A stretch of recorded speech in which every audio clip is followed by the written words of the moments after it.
క్రీస్తునందు ప్రియ సహోదరి సహోదరులారా, క్రైస్తవ ప్రపంచమంతయు క్రీస్తు ఉత్థాన మహోత్సవాన్ని ఒక గొప్ప పండుగగా, వేడుకగా, మహోత్సవముగా కొనియాడుతూ ఉంది.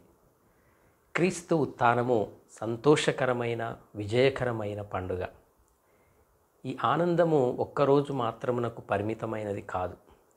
ప్రతి వ్యక్తి జీవించే ప్రతి క్షణము ఈ ఆనందాన్ని, ఈ సంతోషాన్ని, ఈ పరవశాన్ని పొందుకోవాలి. ఇటువంటి జీవితము కొరకు మనము క్రీస్తు ప్రభువును అనుసరించే విధముగా ప్రతినిత్యము ప్రయత్నం చేయాలి. క్రీస్తు ఉత్థానము ఒక నిరీక్షణ పండుగ. ఎందుకంటే మరణము తరువాత కూడా జీవితము ఉంటుందనే నిరీక్షణను ఈ క్రీస్తు ఉత్థానము మనకి కలిగిస్తుంది. క్రీస్తు ద్వారా కలిగిన పాప విముక్తి, భవిష్యత్తులో దేవునితో శాశ్వతమైన సంబంధము ఉంటుందనే నిరీక్షణను క్రీస్తు ఉత్థానము కలిగిస్తుంది. క్రీస్తు పునరుత్థానము ద్వారా మనకు లభించు నూతన జీవితము దేవునితో నిత్యత్వము యొక్క నిరీక్షణను కలిగి ఉంటుంది. క్రీస్తు పునరుత్థానము మానవాళిపై దేవుని అపారమైన ప్రేమను మరియు మరణముపై దేవునికి ఉన్న అధికారమును, శక్తిని వెల్లడి చేస్తుంది. ఈ ప్రేమ మరియు ఈ శక్తి విశ్వాసులకు భవిష్యత్తుపై బలమైన నిరీక్షణను కలిగిస్తూ ఉంటాయి. పునరుత్థానము తరువాత తన శిష్యులకు పరిశుద్ధాత్మను పంపుతానని క్రీస్తు వాగ్దానం చేశారు. పరిశుద్ధాత్మ విశ్వాసులకు దేవుని శక్తిని, మార్గదర్శకత్వాన్ని, ఓర్పును అందిస్తూ ఉంది. ఇది కష్ట సమయాల్లో నిరీక్షణను నిలుపుకోవటానికి సహాయపడుతుంది మరియు దేవుని యొక్క వాగ్దానాలపై విశ్వాసం ఉంచటానికి మనకు శక్తినిస్తుంది. కాబట్టి క్రీస్తు ఉత్థానము కేవలము ఒక చారిత్రాత్మక సంఘటన మాత్రమే కాదు, అది విశ్వాసులకు మరణముపై విజయము, పాపము నుండి విముక్తి, నూతన జీవితానికి హామీ మరియు దేవుని ప్రేమ యొక్క నిశ్చయమైన ఆధారాన్ని ఈ ఉత్థానము మనకు అందిస్తూ ఉంది. అందువలన ఇది నిజముగా ఒక నిరీక్షణ పండుగ. అందుకే యేసుక్రీస్తు మరణము నుండి ఉత్థానమవుటను మనము కొనియాడుతూ ఉన్నాము, ఘనంగా కొనియాడుతూ ఉన్నాము. ఇది విశ్వాసులందరికీ ఒక గొప్ప ఆశను, వారి హృదయాలలో నిజమైన ఆనందాన్ని, సంతోషాన్ని కలిగిస్తుంది. మొదటి మానవుడైన ఆదామునకు దేవుడు ముక్కు రంధ్రాలలో ప్రాణవాయువును ఊదగా జీవము గలవాడయ్యను అని ఆదికాండము 2వ అధ్యాయం 7వ వచనంలో చదువుతున్నాం. ఎప్పుడైతే దేవుడు ఆ ప్రాణవాయువును తీసివేస్తాడో అప్పుడు మానవుడు మరణిస్తాడు అని యూదులు అనేక శతాబ్దాల పాటుగా విశ్వసించారు.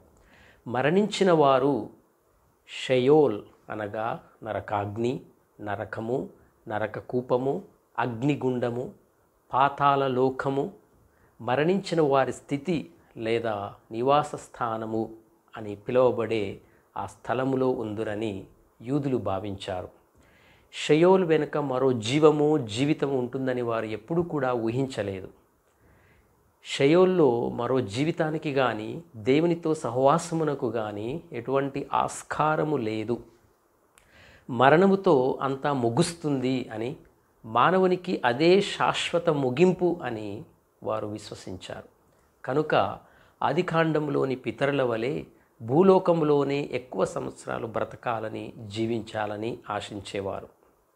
శ్రమలలో, మరణావస్థలో కీర్తనకారుడు, దేవా నీవు శీఘ్రమే విచ్చేసి నన్ను కాపాడుము, నీవు కృపకలవాడవు కనుక నన్ను రక్షింపుము, మృతులు నిన్ను స్మరింపరు, పాతాళలోకమున నిన్ను ఎవరు స్తుతింపరు అని మొరపెట్టుకున్నాడు. 6వ కీర్తన 4-5 వచనాలు. మరణము జీవమునకు శత్రువు, ఎవరూ దాని నుండి తప్పించుకొనలేరు అని కీర్తన 49:7-11 వచనాల్లో చదువుతున్నాం. కొన్నిసార్లు ఇజ్రాయేల్ ప్రజలు దేవుడు వారిని పాతాళలోకము నుండి రక్షించునని ఆశతో ప్రార్థించేవారు. 49వ కీర్తన 15వ వచనంలో చూడవచ్చు. పాత నిబంధనలో ఇద్దరు వ్యక్తులు మరణాన్ని చవిచూడక దేవుని చేత స్వర్గమునకు కొనిపోబడ్డారు. వారిలో ఒకరు హనోకు, ఆదికాండము 5వ అధ్యాయం 24వ వచనము, మరియు ఇంకొకరు ఏలియా, 2వ రాజుల గ్రంథము 2వ అధ్యాయము 11వ వచనం. యూదుల చరిత్రలో వీరిద్దరే మరణాన్ని చవిచూడలేదు. అయితే అవి ఉత్థాన గాథలు ఎంత మాత్రము కాదు. అలాగే పాత నిబంధనలో మరణించిన వారు దేవుని ప్రవక్తల చేత సజీవులుగా లేపబడటం కూడా మనం చూడవచ్చు. సారెఫతు విధవ కుమారుడు చనిపోయి బ్రతుకుట 1వ రాజుల గ్రంథము 17వ అధ్యాయము. షూనేము వనిత కుమారుడు చనిపోయి బ్రతుకుట 2వ రాజుల గ్రంథము 4వ అధ్యాయము. ఒక ప్రేతము ఎలీషా అస్థికలను తగలగనే జీవముతో లేచి నిలుచుండుట 2వ రాజుల గ్రంథము 20-21వ అధ్యాయాల్లో చూడవచ్చు. అయితే ఇవి మరణానికి శాశ్వత పరిష్కారాలు ఎంత మాత్రము కావు. తన ప్రవక్తల ద్వారా దేవుడు తన మహాశక్తిని ప్రదర్శించి ఉన్నారు. పునరుత్థానమును సూచించు కొన్ని ప్రవచనములను మనము పాత నిబంధనలో చూడవచ్చు. హోషేయ గ్రంథము 6వ అధ్యాయము 2వ వచనంలో ఇలా చదువుతూ ఉన్నాం. 2-3 రోజులలో అతడు మనకు జీవము దయచేయును, ఇక మనం అతని సన్నిధిలో వసింపవచ్చును. అలాగే హెజ్కేలు గ్రంథము 37వ అధ్యాయము 1వ వచనము 14వ వచనంలో ఎండిన ఎముకలు బ్రతికి లేచి నిలుచుండు ప్రవచనమును మనము పునర్జీవమును గురించిన భావనను అర్థాన్ని చూస్తూ ఉన్నాం. అలాగే పునరుత్థానమును గురించిన భావనను యెషయా 53వ అధ్యాయంలో కూడా చూడవచ్చు. పాత నిబంధన కాలంలో ముఖ్యముగా వేదహింసల కాలమున పునరుత్థాన భావన మరింత లోతుగా పరిగణింపబడింది. యెషయా 24-27 అధ్యాయాల్లో ఈ విషయాన్ని మనం అర్థం చేసుకోవచ్చు. ప్రభువైన యావే మృత్యువును సదా నాశనము చేయును, ఎల్లరి కన్నీళ్లు తుడచివేయును అని యెషయా 25వ అధ్యాయము 6-8 వచనాల్లో చదువుతున్నాం. అలాగే యెషయా 26వ అధ్యాయం 19వ వచనం, మృతులైన నీ ప్రజలు మరలా జీవింతురు, వారి మృత శరీరములు జీవముతో లేచును, మట్టిలో కలిసిపోయిన వారందరూ మరల లేచి సంతోషముతో పాటలు పాడుదురు, తలతలలాడు మంచు నేలకు జీవమొసగినట్లే చిరకాలము క్రితమే చనిపోయిన వారికి ప్రభువు ప్రాణమొసగును అని. అలాగే దానియేలు గ్రంథము 12వ అధ్యాయము 2వ వచనం, అప్పటికే చనిపోయి మట్టిలో నిద్రించు వారిలో చాలామంది సజీవులగుదురు, వారిలో కొందరు నిత్య జీవము బడయుదురు, మరికొందరు శాశ్వత అవమానమునకు గురియగుదురు అని అక్కడ చదువుతూ ఉన్నాం. మక్కబీల గ్రంథములో పునరుత్థానము గురించి స్పష్టమైన ప్రవచనాలను మనం చూడవచ్చు. అతడు చివరిసారిగా ఊపిరి పీల్చుకొని రాజుతో, రాక్షసుడా, నీవు మమ్ము చంపినా చంపవచ్చుగాక, కానీ విశ్వాధిపతి అయిన ప్రభువు మాకు పునరుత్థాన భాగ్యమును దయచేసి మేము శాశ్వతముగా జీవించినట్లు చేయును, ఆయన ఆజ్ఞలకు బద్ధులమై మేము ప్రాణములు కోల్పోవచ్చున్నాము అని పలికాడు. మక్కబీయుల 2వ గ్రంథము 7వ అధ్యాయము 9వ వచనం. మృతులు మరలా ఉత్థానమగుదురనే విశ్వాసముతో పాప పరిహార బలి అర్పించుటను మనము మక్కబీయుల 2వ గ్రంథము 12వ అధ్యాయము 43-45 వచనాల్లో చదవచ్చు. ఈ విధంగా ప్రియ సహోదరి సహోదరులారా, పునరుత్థానమును గురించిన భావనలు ప్రవచనములు పాత నిబంధన గ్రంథంలో మనము అనేకము స్పష్టంగా చూడవచ్చు. ఇక నూతన నిబంధనలో యేసు ప్రభువే స్వయంగా తన పునరుత్థానమును గురించి శిష్యులకు బోధించారు. మనుష్య కుమారుడు శత్రువుల చేతికి అప్పగింపబడును, వారు ఆయనను చంపుదురు, కానీ మరణించిన 3వ రోజున ఆయన పునరుత్థానుడగును అని. మార్కు సువార్త 9వ అధ్యాయం 31వ వచనం, మత్తయి సువార్త 16వ అధ్యాయము 21వ వచనం. ఈ విధంగా తాను 3వ రోజున లేస్తాను అని ప్రభువు స్పష్టముగా తెలియజేసి ఉన్నారు.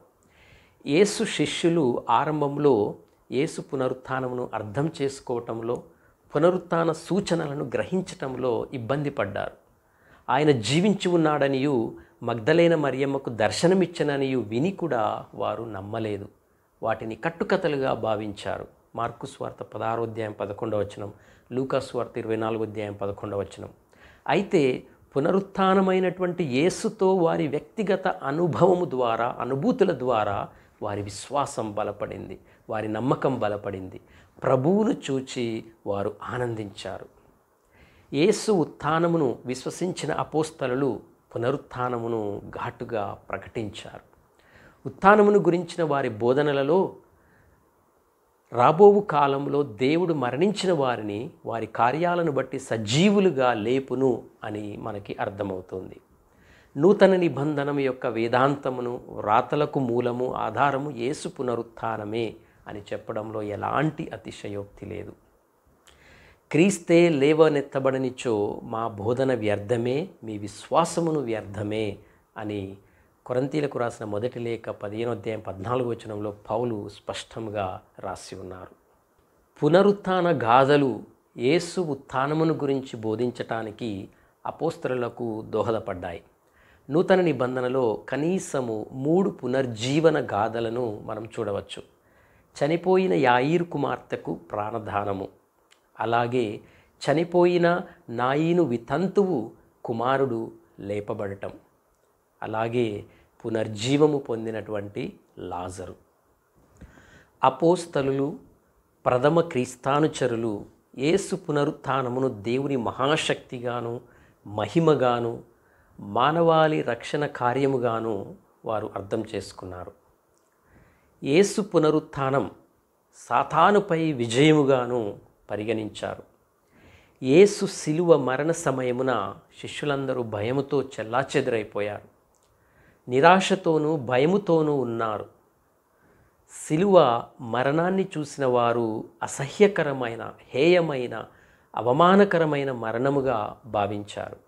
అయితే ఎప్పుడైతే అపోస్తలులు, శిష్యులు యేసు శిలువ మరణం దేవుని దృష్టిలో ఊహించని విషాదము కాదని, అది దైవచిత్తమని గ్రహించారో అప్పుడు వారు క్రీస్తు ఉత్థానము గురించి ధైర్యముగా బోధించారు, ధైర్యముగా ప్రకటించారు. రోమీయుల క్రూరత్వానికి, అవమానమునకు గురుతుగానున్న శిలువను మరణంపై విజయాన్ని సాధించిన రక్షణకు గురుతుగా వారు బోధించారు. ప్రియ సహోదరి సహోదరులారా, క్రీస్తు ఉత్థానము గురించి మొట్టమొదటిగా వ్రాయబడినది పౌలు గారి లేఖలలోనే. యేసు తన పునరుత్థానము గురించి ప్రవచించిన ప్రవచనాల నెరవేర్పును సువార్తలలో చూడవచ్చు. మార్కు సువార్త 16వ అధ్యాయం, మత్తయి సువార్త 28వ అధ్యాయం, లూకా సువార్త 24వ అధ్యాయం మరియు యోహాను సువార్త 20వ అధ్యాయం. అపోస్తలులు ప్రకటించిన సువార్త యేసు పునరుత్థానమునందు విశ్వాసం, అనగా అపోస్తలులు ఉత్థాన క్రీస్తుకు సాక్ష్యమిచ్చారు. మరణించిన వారి పునరుత్థానము గురించి నూతన నిబంధన మనకి బోధిస్తూ ఉంది. జీవించు వారులకును మరణించిన వారులకును క్రీస్తు తీర్పు చేయును. మానవాళి అంతిమ గమ్యం ఉత్థాన క్రీస్తు. యేసు పునరుత్థానం ఆయన దైవత్వాన్ని ధృవీకరిస్తుంది. ఆయన నిజముగా ప్రభువు, దేవుని కుమారుడు. ప్రియ సహోదరి సహోదరులారా, యేసు పునరుత్థానాన్ని క్రైస్తవులమైన మనము విశ్వసిస్తూ ఉన్నాం. మన విశ్వాసానికి మూలం యేసు పునరుత్థానం. ఈ విశ్వాసమును ఖాళీ సమాధి మరియు పునరుత్థాన క్రీస్తు శిష్యులకు ఇచ్చినటువంటి దర్శనాలు, అలాగే ప్రత్యక్ష సాక్షుల కథనాలు మరియు పౌలు గారి రచనలు ధృవీకరిస్తూ ఉన్నాయి. ఇది నిజమైన చారిత్రాత్మకమైన సంఘటన. క్రీస్తు ఉత్థానము సంతోషకరమైనటువంటి పండుగ. ఎందుకంటే మరణముపై క్రీస్తు విజయాన్ని మనం కొనియాడుతూ ఉన్నాం.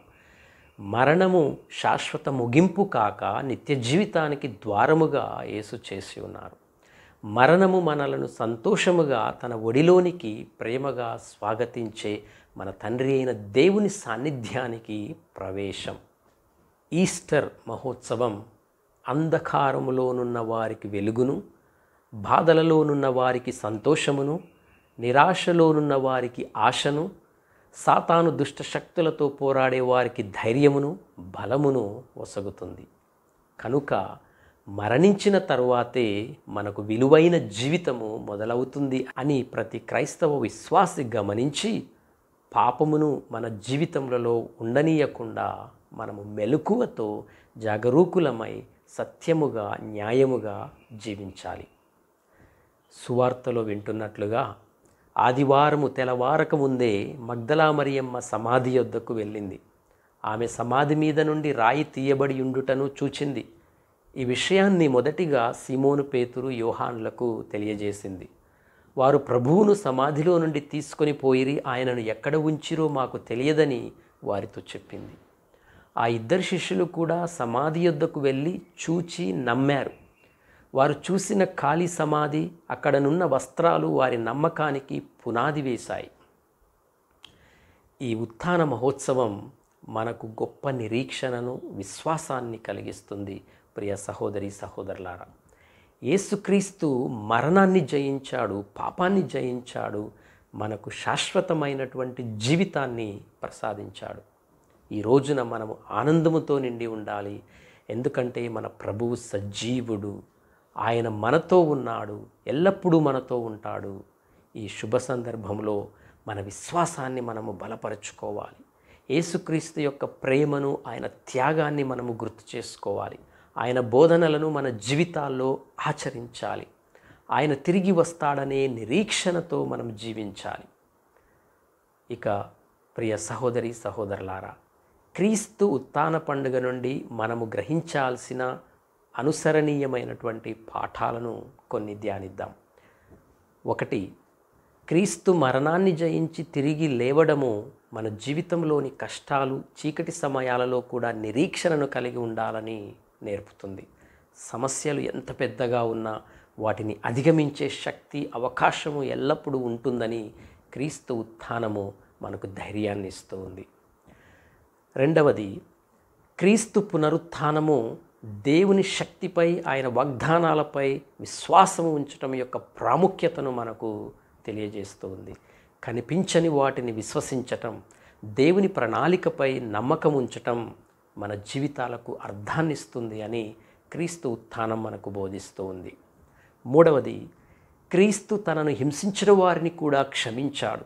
ఇది మన జీవితాలలో ఇతరుల తప్పులను క్షమించటానికి, కరుణ చూపటానికి మనలను ప్రోత్సహిస్తుంది. పగ, ద్వేషము కంటే క్షమాపణ, ప్రేమ గొప్ప విజయాలని క్రీస్తు పునరుత్థానము మనకి తెలియజేస్తూ ఉంది. కాబట్టి సాటివారిని మనము ప్రేమించగలగాలి. సాటివారి అక్కరలలో మనము సహాయపడగలగాలి. మన హృదయంలో ద్వేషము, దౌర్జన్యము, నేను చేసిందే శాసనము అనే విధంగా మనము జీవించకూడదు. మనలో ఉన్న అపరాధములను సరిచేసుకోవాలి. మనము దేవుని బిడ్డలము. క్రీస్తు ప్రభు దైవ కుమారుడు. మన కొరకు ఆయన రక్తాన్ని, ఆయన ప్రాణాన్ని వెలగా సమర్పించి మనల్ని కొన్నారు. మనందరము దేవుని సొత్తులము. స్వచ్ఛమైన హృదయముతో మనము ఈ ఈస్టర్ పండుగను సంతోషముతో జరుపుకోవాలి. మన హృదయములలో కుళ్ళు, కుచ్చితము పెట్టుకోవద్దు. అందరితో సఖ్యతపడి జీవించాలి. ఎవరితో మాట్లాడకుండా ఉండవద్దు. మనకు శత్రువులు అనుకున్న వారితో మిత్రత్వమును ఏర్పరచుకుందాం. ఎవరితో విరోధముగా ఉండకూడదు. అందరితో సోదర భావంతో, సహోదర ప్రేమతో మనము జీవించాలి. ఈ లోక నీతి జీవితమే మనల్ని పరలోక నిత్య జీవితమునకు తీసుకుని వెళ్తుంది. ఏ క్షణమో తెలియని జీవిత అంతము ఎడల జాగ్రత్త కలిగి మనం జీవించాలి. మనము బ్రతికి ఉండగానే దేవునికి ప్రియులముగా జీవించాలి. సాటి వారిని క్షమించాలి, ప్రేమించాలి. మనము దేవునిచే క్షమించబడతాము, ప్రేమింపబడతాము. 4. క్రీస్తు పునరుత్థానం నూతన ప్రారంభాలకు, మార్పుకు అవకాశం ఉందని సూచిస్తుంది. గత తప్పులను విడిచిపెట్టి కొత్త ఆశలతో, ఉద్దేశాలతో జీవితాన్ని ప్రారంభించటానికి క్రీస్తు ఉత్థానం మనల్ని ప్రేరేపిస్తుంది. 5. క్రీస్తు పునరుత్థానం మరణము అంతము కాదని, దానిపై విజయము సాధించవచ్చని మనకి తెలియజేస్తుంది. ఇది మనకు శాశ్వతమైన జీవితం యొక్క నిరీక్షణను కలిగిస్తుంది. మరణము పట్ల భయాన్ని తగ్గిస్తుంది. 6. క్రీస్తు మానవాళి కోసం తన ప్రాణాలను అర్పించారు.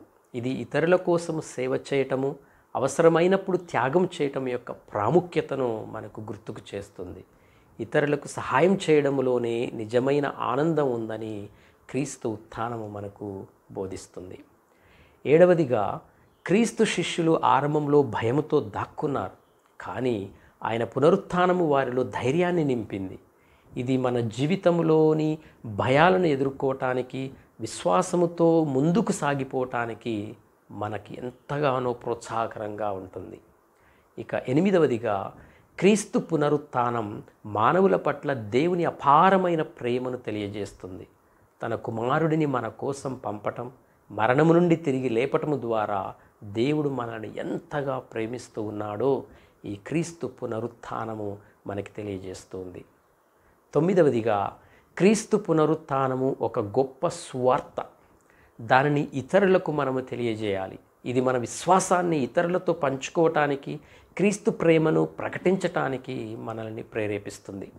మన కొరకు, మన పాపముల ప్రక్షాళన కొరకు మరణించి మూడవ నాడు తిరిగి లేచిన క్రీస్తు ప్రభు యందు విశ్వాసముతో మనందరము జీవిస్తూ క్రీస్తు ప్రభువునకు సాక్షులుగా జీవించాలి. మనందరము చేయుచున్న పాపములను విడిచిపెట్టి క్షమాపణ పొందుకొని ఆయన యందు జీవించిన వారికి మరణించినను నిత్య జీవము ప్రాప్తిస్తుంది. దేవునితో కలిసి పరలోక రాజ్యమున నిత్య జీవములో కలిసి జీవించాలంటే ఎంత భాగ్యమో! అటువంటి భాగ్యము మనకు సులువుగా లభిస్తుందా? శరీరానుసారముగా కాకుండా ఆత్మానుసారమై దేవునికి ఇష్టమైన జీవితమును మనము జీవిస్తున్నప్పుడు దేవుడు తన రాజ్యములో నిత్య జీవమున తనతో పాటు మనను కూడా జీవింపజేస్తారు. ఇక 10వదిగా, క్రీస్తు పునరుత్థానము కేవలము వ్యక్తిగత రక్షణకు మాత్రమే పరిమితము కాదు, అది సమాజంలో మార్పు తీసుకొని రావటానికి కూడా పిలుపునిస్తుంది.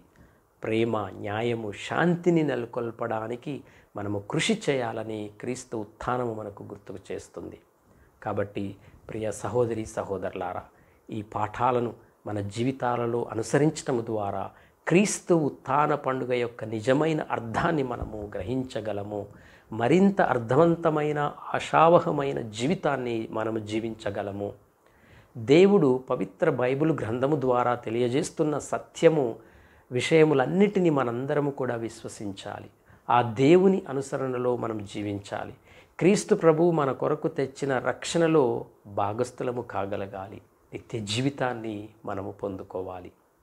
మీ అందరకు క్రీస్తు పునరుత్థాన పండుగ శుభాకాంక్షలు తెలియజేస్తూ, క్రీస్తు పునరుత్థానము మీ అందరికీ శాంతిని, సంతోషాన్ని, నిరీక్షణను తీసుకొని రావాలని కోరుకుంటూ దేవుడు మిమ్మల్ని అందరినీ దీవించునుగాక. Amen. Happy Easter to all of you. God bless you.